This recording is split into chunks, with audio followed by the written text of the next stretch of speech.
अस्सलाम वालेकुम स्टूडेंट। आज स्टार्ट करेंगे हम एक्सरसाइज 2.2 जिसके अंदर हमारे पास कुछ कॉम्प्लेक्स क्वेश्चन आ रहे हैं। क्वेश्चन कॉम्प्लेक्स नहीं है, बस उनकी जो प्रॉपर्टीज़ हैं उसको अंडरस्टैंड करना हमारे लिए ज़्यादा ज़रूरी है। जब हम उसकी प्रॉपर्टी को अच्छी तरह से अंडरस्टैंड कर लेंगे तो क्वेश्चन अटेम्प्ट करना हमारे लिए थोड़ा ईजी हो जाएगा। आई ट्राई कि मैं उसको आपके लिए ईजी कर सकूं, जितना ईजी आप उसको अंडरस्टैंड कर सकें कि थ्रू आउट जब आप क्वेश्चन सोल्व कर रहे हो तो फिर आपको कोई डाउट ना हो। सबसे पहले जो हमें बुक में डेफिनेशन एक गिवन है, जिसको स्टार्ट करते हैं, यहाँ स्क्रीन पे भी मेंशन होगा आपके पास कि in simple words the log of real number tell us how many times one number must be multiplied.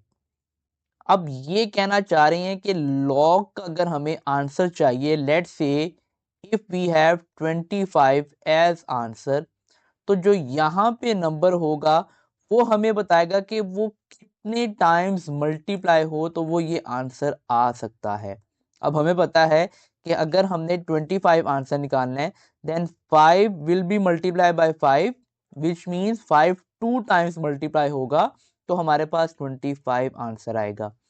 इसी तरह एक और इसकी एग्जांपल लेते हैं। लेट्स से अगर हमारे पास यहाँ नंबर है आंसर में 27, तो हमें इसका आइडिया है कि हम 3 को 3 टाइम्स मल्टीप्लाई करवाएंगे तो हमारे पास उसका आंसर 27 आएगा। तो यही चीज़ हमें यहाँ बताई गई है कि लॉग कैसे फाइंड होगा। लॉग क्या कहता है कि how many times one number must be multiplied. तो हमने देखा कि एक नंबर जब 3 टाइम्स मल्टीप्लाई होगा तो उसका जो हमारे पास डिजायर्ड आंसर है वो आ पाएगा। डेफिनेशन ऑफ लॉग की तरफ बढ़ते हैं, जो हमारे पास मेन 2.2 के क्वेश्चंस हैं। अब यहाँ पे अगर हम देखें तो हमारे पास कुछ वैल्यू दी गई है which is a power x equal to b। First of all यहाँ पे आइडेंटिफाई कर लें कि ये वैल्यूज हैं क्या और इनको हम क्या कॉल आउट करेंगे। यहाँ पे जो ये b मेंशन्ड है हमारे पास, ये हमारा आंसर है जिसको हम रिजल्ट भी बोलते हैं, जो आपकी बुक में भी यूज किया गया वर्ड। जिस तरह भी हमने यहाँ पे देखा कि हमारे पास फाइनल आंसर था 27, हमें 27 निकालना था, तो हमने देखा कि हम 3 को 3 टाइम्स मल्टीप्लाई कर रहे हैं। तो ये जो बी मेंशन है यहाँ पे, इसको हम ट्रीट करेंगे एज आर आंसर और रिजल्ट। ये जो ए मेंशन है यहाँ पे, इस ए को हम यहाँ पे बोलेंगे बेस। ये हमारे पास बेस होगी। एंड ये जो एक्स मेंशन है हमारे पास, इस एक्स को हम एक्सपोनेंट ट्रीट करेंगे।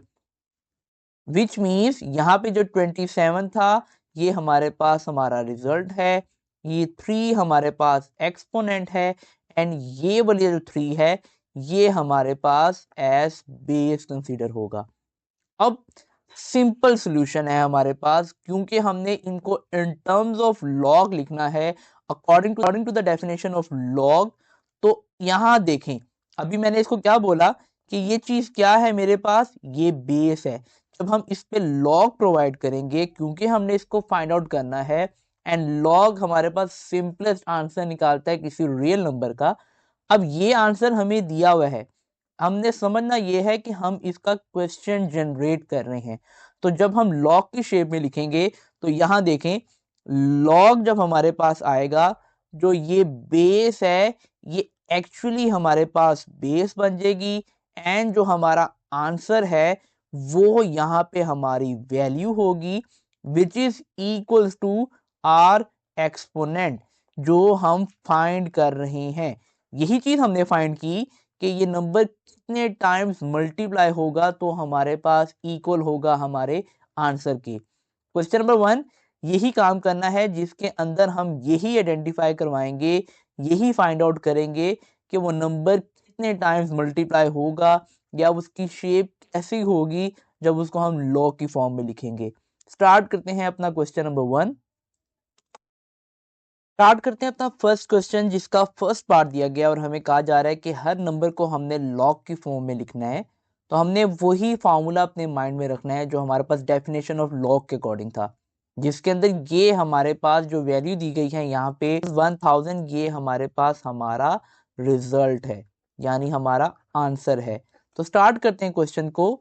तो फर्स्ट ऑफ ऑल होगा क्या हमारे पास आएगा लॉग, एंड ये जो वैल्यू है ये हमारी बन जाएगी बेस 1000। जो हमारा आंसर है वो यहाँ पे आएगा, एंड जो हमारा एक्सपोनेंट है जो यहाँ पे 3 दिया गया था वो इक्वल्स के इस तरफ आ जाएगा। हमारे पास क्या डेफिनेशन ऑफ लॉग थी, जिसमें हमें कहा गया था डेट लॉग बेस, एंड यहाँ पे हमारा रिजल्ट आएगा इक्वल्स टू एक्स। तो उसी फॉर्म के अकॉर्डिंग हमारा आंसर आ चुका है। स्टार्ट करते हैं इसका सेकंड पार्ट। यहाँ आएगा हमारे पास लॉग, एंड साथ में हमारे पास जो नंबर है वो बन जाएगी हमारी base, and answer desired answer हमारे पास यहाँ आएगा, एंड इक्वल्स टू एक्स की वैल्यू आ जाएगी यहाँ पे। This is our answer. Third part start करते हैं। तो थर्ड पार्ट में भी सेम वही सिनेरियो रिपीट होगा, विच इज लॉग। अब यहाँ पे इंटरेस्टिंगली हमारे पास 3 की पावर -3 दी गई है, तो सिंपली ये जो 3 है जिसको हम एज ए ट्रीट करते हैं वो हमारे पास बेस बनेगी, एंड जो हमारा डिजायर आंसर है वो वैल्यू आ जाएगी यहाँ पे, विच इज 1/27 इक्वल्स टू जो एक्सपोनेंट था हमारा वो इक्वल्स की यहाँ आएगा as -3। So this is our answer. Fourth part start करते हैं। सेम वही चीज रिपीट होगी। फर्स्ट ऑफ ऑल आएगा हमारे पास लॉग 20 एज बेस 400, जो हमारा डिजायर्ड आंसर है वो आएगा यहाँ पर equals to 2 our final answer. Part number 5 में भी सेम वही चीज रिपीट होगी। लॉग एंड बेस आएगी यहाँ पे 16, 1/2 is equals to -1/4। This is our answer. Six start करते हैं। तो होगा इसमें भी हमारे पास लॉग, एंड यहाँ पे बेस बनेगी हमारे पास 11, 121 is equals to 2। This is our answer. जितना आप इसकी प्रैक्टिस करते जाएंगे इजीली आपके लिए क्वेश्चन सॉल्व करना बहुत ज़्यादा आसान हो जाएगा।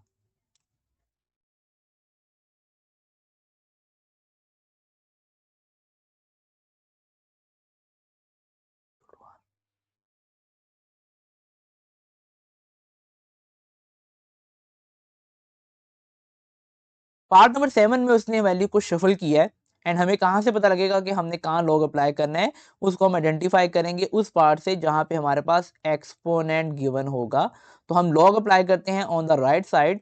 सो वी हैव लॉग, एंड हम जानते हैं हमारे पास Q बन जाएगा एज बेस, एंड P हमारी वैल्यू बनेगी एज P इक्वल्स टू जो एक्सपोनेंट है वो राइट साइड पे आएगा as R। This is our answer. Part number 7 start करते हैं। तो वी हैव लॉग बेस आएगी हमारे पास 32, 1/2 is equals to -1/5 as our answer. Okay student, start करते हैं इसका क्वेश्चन नंबर 2, जिसमें हमें कहा जा रहा है कि अब हमारे पास यहाँ पे लॉग फॉर्म अवेलेबल है और हमें उसको कन्वर्ट करना है एक्सपोनेंशियल फॉर्म में। तो मैंने आपके लिए फार्मूला लिख दिया है जो हमने बिल्कुल स्टार्टिंग में अंडरस्टैंड किया था। अब फार्मूला हमें दिया गया है, हमें उसको इसकी एक्सपोनेंशियल फॉर्म में लिखना है जहाँ पे हमारे पास डिजायर रिजल्ट जो हमने अंडरस्टैंड किया था कॉन्सेप्ट उस फॉर्म में आएगा। तो बहुत ईजी है। हम क्या करेंगे, we have to remove log, और जब हम रिमूव करेंगे लॉग को सो वी हैव 5, क्योंकि 5 हमारे पास एज बेस है, हम ट्रीट कर रहे हैं उसको ए, एंड 3 हमारे पास एक्सपोनेंट है तो it will be as 3 equals to 125। ये हमारे पास हमारा आंसर होगा। पार्ट 2 स्टार्ट करते हैं। सेम वही चीज यहाँ पे भी अप्लाई होगी। फर्स्ट ऑफ ऑल हम रिमूव करेंगे लॉग को, तो कॉन्सेप्ट वही रहेगा। बेस ए यहाँ पे आएगा हमारे पास 16, क्योंकि हमारा आंसर है so it will be 16, and 4 क्योंकि हमारा एक्सपोनेंट है तो 4 यहाँ पे आएगा, और ये हमारा आंसर होगा।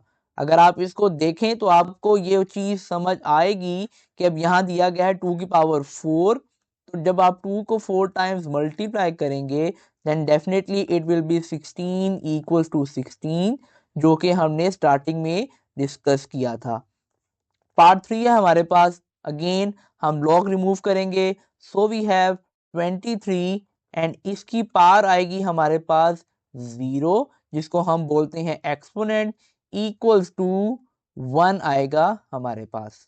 पार्ट नंबर 4 है हमारे पास। फर्स्ट ऑफ ऑल वही कॉन्सेप्ट, हमें रिमूव करना है log को, so we have 5 as base, exponent आएगा यहाँ पे 1 equals to 5 our answer. Part number 5, base दी गई है यहाँ पे 2, so we have 2 minus 3 is equals to 1/8 our answer. देखें जिस तरह हमें पीछे भी एक क्वेश्चन नजर आया था जिसमें उन्होंने वैल्यू को कुछ चेंज किया था, साइड्स चेंज की थी, तो सेम कॉन्सेप्ट यहाँ पे भी अप्लाई हो रहा है। हम स्टार्ट करेंगे राइट हैंड साइड से। वी नो कि ये हमारे पास बेस है, तो it will be counted as 9 and ये हमारा एक्सपोनेंट यहाँ पे इसकी पावर बनेगी विच इज 1/2 इक्वल्स टू 3। ये हमारा आंसर होगा। पार्ट नंबर 7 दिया गया है, सेम वहां यहाँ पे भी साइड्स चेंज हैं। सो हमें पता है ये 10 हमारी बेस है, so it will B 10 and इसके ऊपर हमारा एक्सपोनेंट आएगा 5 इक्वल्स टू 1 लाख, और हम इसको लिख सकते हैं that 10 power 5 is equals to 1 lakh. Last part है इसका, सेम वही कॉन्सेप्ट होगा। 4 हमारे पास यहाँ पे एज हमारी बेस है, सो वी हैव 4, एक्सपोनेंट आएगा -2 इक्वल्स टू 1/16 आवर आंसर। अब आ रहा है हमारे पास क्वेश्चन नंबर 3, जिसमें हमें कहा जा रहा है that we have to find the value of x, which means हमें एक्चुअली क्वेश्चन को सोल्व करना है। अब तक हमने जो इसका लॉ एंड डेफिनेशन को देखा, अब उसी को यूज करते हुए हम अपने क्वेश्चन का आंसर निकालेंगे। तो स्टार्ट करते हैं क्वेश्चन को। इस शेप का क्वेश्चन अभी हमने इससे पहले पार्ट 2 में किया था, जिसकी शेप हमने बनाई थी एज ए एंड उस पे एक्सपोनेंट आ रहा था हमारा x इक्वल्स टू b। वही शेप जनरेट करेंगे जिसमें हम सबसे पहले यहाँ कह सकते हैं that we are removing log।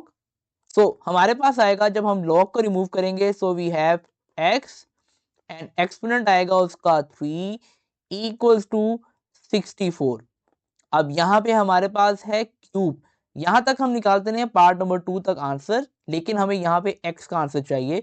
So to remove the cube we have to take the cube root on the both sides, so we will have x cube and cube root as well on 64। तो ये cube cut जाएगा इस cube root के साथ, सो x is equals to 64 का आप calculator से cube root भी ले सकते हैं और बाय एलसीएम भी इसको कर सकते हैं। तो दोनों तरह से करने के बाद आपका आंसर आएगा 4। स्टार्ट करते हैं इसका सेकंड पार्ट। तो इसमें भी सबसे पहले हम वही काम करेंगे, क्योंकि हमें x का आंसर चाहिए। हम रिमूव करेंगे यहाँ पे log को, तो बेस आएगी हमारे पास यहाँ पे 5, जिसका एक्सपोनेंट आएगा हमारे पास x इज इक्वल्स टू 1। अब क्योंकि हमें चाहिए x का आंसर, तो क्योंकि हमें x का आंसर चाहिए और इस 1 की जो पार है वो इक्वल टू 0 है, जिसको हम 0 कंसीडर करेंगे। अब क्योंकि ये दोनों अगर हम देखें बेसिस हमारी इक्वल नहीं है, तो हम इसको इक्वल कर सकते हैं, इसमें एज सच हमारे पास कोई प्रॉब्लम नहीं है। So we have 5 power x equals to 5 power 0, so our answer for x is equals to 0। Third part, जिसमें हमें फिर x का आंसर निकालना है। सबसे हम log को रिमूव करेंगे तो हमारे पास बेस आएगी एज x, जिसकी पार है हमारे पास एक्सपोनेंट ट्रीट करते हैं एज 1, तो equals to 8 and x power 1 will be x, तो x का आंसर आएगा हमारे पास 8। This is our answer. Part number 4 आ रहा है हमारे पास, जिसमें दिया गया है log base 10 x is equals to -3। Remove करेंगे हम log को, so we have base as 10, जिसकी एक्सपोनेंट यानी पार हमारे पास होगी -3 इक्वल्स टू x। तो जैसे हमने यूनिट नंबर 1 में किया था, जब हमारे पास पार माइनस में हो तो हम उसको प्लस में कैसे चेंज करते हैं, सिंपली हम इसको डिनोमिनेटर में ले जाएंगे, विच मीन इसको रेसिप्रोकल कर देंगे। So we have 10 power 3 and obviously numerator में कुछ नहीं है, तो प्लेसिंग के लिए हम लगाएंगे 1 इक्वल्स टू x। अब इस 10 पावर 3 का मतलब है that we have to multiply 10 3 times and when you multiply 10 3 times, your answer will be 1 by 1000, and this is our answer. Part 5 आ रहा है हमारे पास, स्टार्ट करते हैं पार्ट 5 को. First of all we will remove log. तो हमारे पास यहाँ value आएगी 4, जिसका एक्सपोनेंट होगा हमारे पास 3/2 is equals to x. And obviously यहाँ पे हम 4 का एलसीएम लेंगे क्योंकि इस फॉर्म को हमने चेंज करना है. तो जब आप 4 का एलसीएम लेंगे, your answer will be 2 square, and जो पार है इसकी वो आएगी 3/2 इक्वल्स टू x. ये 2 कैंसिल होगा इस 2 के साथ, and 2 power 3 means you have to multiply 2 3 times, and when you multiply 2 3 times, your answer will be as 8, and this is your final answer. Last question आ रहा है एक्सरसाइज 2.2 का. तो स्टार्ट करते हैं लास्ट क्वेश्चन को. सेम पैटर्न, लॉग को remove करेंगे and base will be 2 equals to x and it's equal to 1024. अब यहाँ पे हमें बेस इक्वलेंट करनी है इस 2 के, देन ऑब्वियसली यहाँ पे हम 1024 को इक्वलेंट बनाएंगे. एंड वो कैसे हमारे पास पॉसिबल है? वो सिंगल वे यही पॉसिबल है कि हम उसका एलसीएम लें. सो बाय टेकिंग एलसीएम आप काउंट करें. So we have 1 2 3 4 5 6 7 8 9 10. हमारे पास यहाँ पे जो 2 आए हैं वो आए हैं 10 times. So we will write 2 power 10. ये 2 कैंसिल हो जाएगा इस 2 के साथ. सो x का जो आंसर होगा वो है हमारे पास 10. This is our final answer.